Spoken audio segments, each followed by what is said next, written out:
Hi, hello everybody. I'm Prof. Bunny and welcome sa ating online classroom tutorial. Ang today's topic, pag-uusapan natin ngayon kung paano ba tayo mag-play ng video simultaneous dito sa C# Windows Form application. Pero bago ang lahat, nais ko muna magpapasalamat sa lahat ng mga viewers, sa lahat ng mga nag-likes and shares, and lalong-lalo na sa mga nag-subscribe. And shoutout ko lahat ng student ng Systems Plus Computer College. Okay, so let's get started. Okay, so this is it, ano? Ngayon kung makikita natin dito sa ating screen, yung ating Microsoft Visual Studio 2012 installed sa aking laptop computer. So, ngayon ang gagawin natin, mag-create tayo ng new project. Okay, new. Then, Visual C Sharp, Windows, then Windows Form Application. Lalagyan natin siya ng file name. So, let's take for example, video. Then, hit natin yung okay. Ngayon, meron tayong Form 1. No? So, doon sa mga previous lesson natin, discuss natin, kapag nag-start tayo or in-execute yung ating program, makikita natin dito sa upper left side. So, ngayon ang gusto natin, mapupunta rito sa center screen. So, ngayon dito sa property, hahanapin natin yung start possession. So, ito siya. Then, i-assign natin siya as the center screen. Okay? Kapag in-execute natin siya ulit, nandito na siya sa gitna ng ating work area. Pero, kailangan natin siyang i-maximize. Right? Ngayon, ang topic natin ngayon, paano ba tayo mag-display ng apat na videos dito sa C# simultaneously? Okay? Kailangan natin mag-drop down ng Windows Media Player, yung button, tsaka yung text box. Click natin yung toolbars, then all Windows Form. Hanapin dito sa ibaba, makikita natin meron siyang Windows Media Player. Pero kung example, hindi natin siya makita dyan, ang gagawin natin, right click natin yung general, then choose items, components, then saka natin ngayon hahanapin dito yung Windows Media Player. So what if, kung halimbawa hindi siya naka-check, ang gagawin nyo lang, i-check nyo lang siya, then, okay, automatic yan, masasama na sa dito sa mga group of toolbars.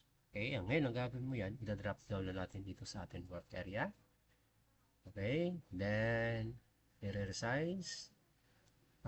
Mag-create tayo ng apat, by Control C, Control V. Okay, Control V. Ayan, again, Control V. Asa na siya? Control V. Ito siya ngayon. I-resize natin siya para magkasya.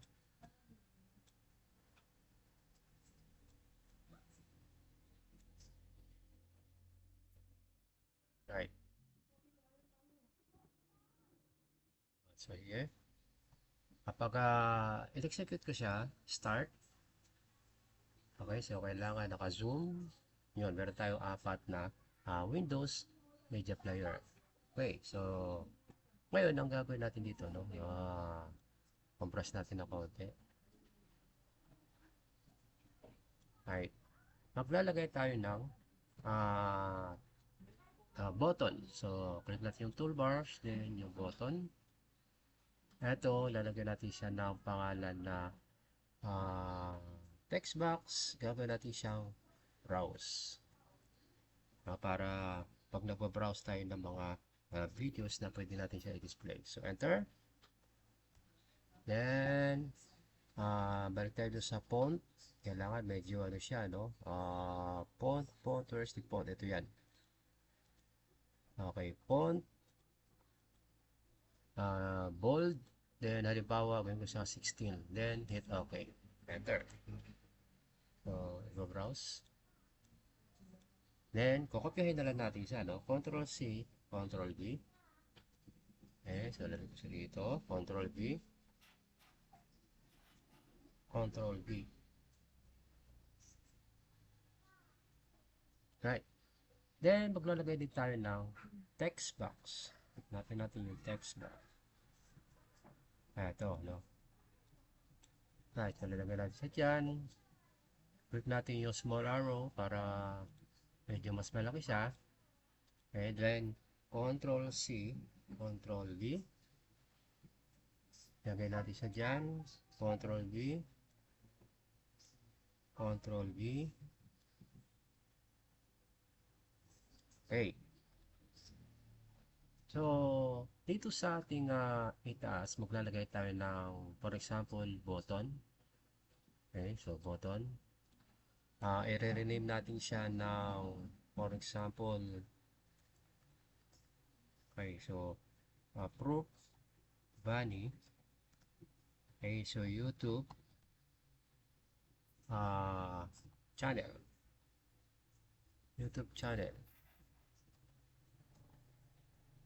Okay, then,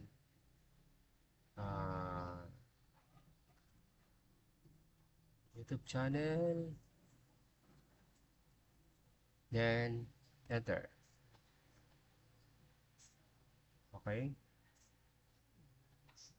YouTube channel din, tsaka natin ngayon i-enter yan. So, alright. So, ngayon, palalakihan din natin yung yung font niya, no? So, punta tayo ng font.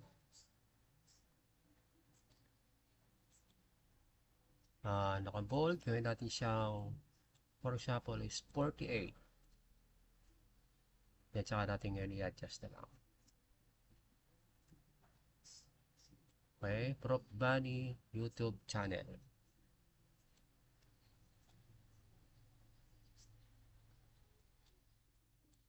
Okay. That's it, ano? Okay, so pwede natin siyang kulayan. So, gawin natin 4 color. For example, gawin natin siyang halimbawa, gawin natin siyang red. So, punta tayo ng web. Then, that's it, ano? So, naging ganun siya. Prof. Bunny YouTube channel. Okay. So, ngayon, pag-start ko yung ating program, okay, then, tsaka natin ngayon iba-browse kung saan nakasave yung ating mga videos. Okay. Ngayon, meron akong, double click na natin siya, no? Okay, so dito natin ngayon maglalagay tayo ng ating program, okay? Ito yun. So, private button 1. So, next, yun natin, youth, private button 2. And this one is browse, private void button 3. And private button 4. Okay, so since na meron akong na-record earlier, no? So, ito siya. Yung pag double click ko yung browse, so meron ditong private 1. Okay. Ito yung mga command natin. Open file dialog. Then yung text box na kung saan doon mapupunta yung ating file name ng ating videos na pwede natin panonoorin. So, same procedure lang kapag click natin yung browse, yung button 2. So, same command lang din. No? Ito siya ulit. And also, ganun din. Okay? Then, sa button 3, ito na yung button 3 natin. So, ganun din. Private void button 3. So, meron tayong text box 3. Kung kanina text box 2. And ito naman is text box 4. Then, we have the Windows Media Player 4.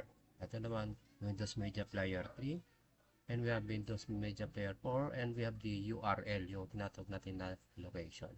Okay, so, pag i-start ko yung program, okay, so, iba-browse mo lang siya, no? So, halimbawa, mag-click tayo ng mga videos dito na na-download ko before sa isang website na free para maiwasan natin yung tinatawag natin na copyright. So, click mo lang siya. Click din natin yung browse number 2. For example, yung kukunin ko rito is yung waterfalls. Browse number 3. For example, ito yung bangka, di ba? And browse number 4. pwede kayong ano dito, no? Mga movie, pwede nyo lagay. As long na hindi tayo makapiright. Okay, so, lagyan natin ulit yun yung wave. Okay, so pag i-start ko yan, sabay-sabay natin mapapanood, no? So, i-highlight na natin siya. Sabay-sabay natin mapapanood yung apat na videos na na-create natin. So, actually, pwede yan, no? Kahit 10 videos yan na sabay-sabay, no? Pwede natin gawin dito sa C#. Not like to sa mga previous presentation natin, kung paano play ng video, meron tayong nilagay na tinatawag nating.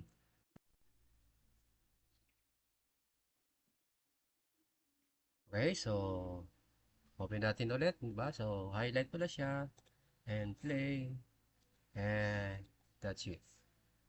Okay, so that's all guys and thank you for watching. See you on my next tutorial. So, bye-bye.